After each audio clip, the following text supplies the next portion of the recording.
Assalamualaikum warahmatullahi wabarakatuh. Halo teman-teman, kenalin, aku Tri Sundari, mahasiswi Institut Syekh Abdul Halim Hasan Binjai. Di sini, aku akan bercerita tentang sebuah kisah yang berisikan tentang seorang perempuan yang tengah bingung memilih pendidikannya setelah lulus SMA. Di sini, aku akan bercerita sebagai sudut pandang orang pertama. Jadi, di penghujung tahun ajaran 2023, aku merupakan santri kelas 3 yang ada di sebuah pondok pesantren di daerah Aceh. Nah, saat itu aku bingung banget nih.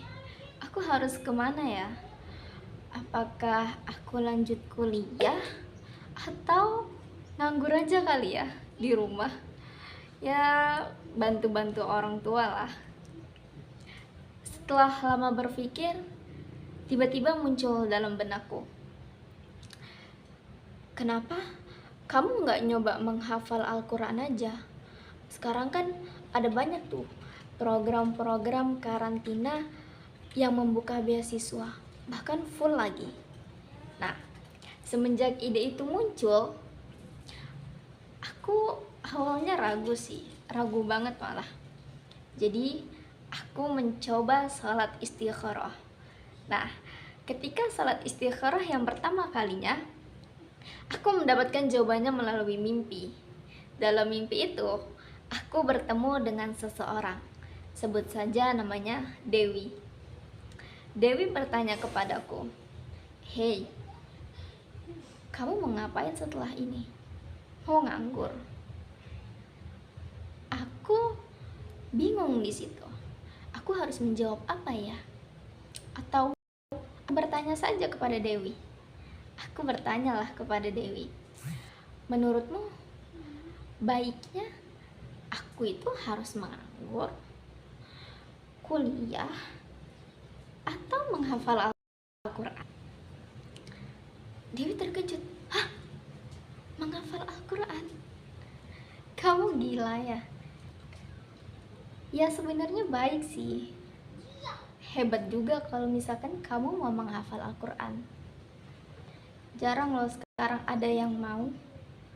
Udah deh, bagus kamu menghafal aja, kata Dewi. Nah, ketika pagi datang, aku mulai ragu dengan jawaban dalam mimpi itu. Akhirnya, untuk memantapkan jawaban itu, aku mulai melaksanakan salat istikharah yang kedua kalinya.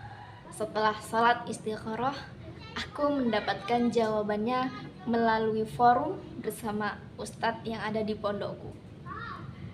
Saat itu, beliau bercerita tentang seorang muhafiz atau seorang penghafal Al-Quran yang tidak pernah menyerah meskipun beliau itu dicaci maki.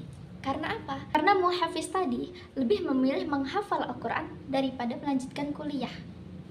Nah, sang ustadz berkata seperti ini, pendidikan itu bukan hanya tentang duduk di bangku sekolah dan juga bukan tentang nilai ujian, tetapi yang disebut dengan pendidikan itu adalah wadah atau tempat untuk seseorang yang ingin belajar.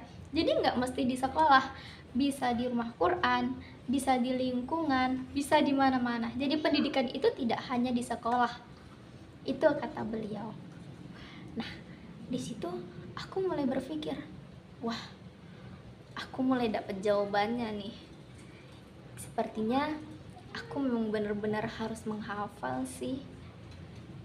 Nah, sejak jawaban itu mantap dalam hati aku mulai mencari-cari informasi beasiswa tentang menghafal Al-Quran. Mudah? Tidak. Ada banyak hambatan, gagal, jatuh, tidak lulus, sakit hati. Tapi aku nggak menyerah. Aku terus mencari informasi, aku terus mendaftar, aku terus mencoba. Hingga akhirnya aku lulus di salah satu yayasan yang ada di Bandung, Jawa Barat. Sebut saja namanya Yafa. Meskipun banyaknya perbedaan seperti perbedaan bahasa, perbedaan suku, rumah yang jauh. Tapi aku yakin aku pasti bisa. Karena apa? Karena Allah udah milih ini buat aku. Jadi aku harus bisa. Jadi untuk kita semua harus tahu bahwasanya pendidikan itu bukan hanya tentang di rumah, bukan tentang di sekolah, bukan tentang nilai ujian, tapi kita bisa menerima pendidikan dimanapun dan tentang ilmu apapun. Sekian dari saya. Wassalamualaikum warahmatullahi wabarakatuh.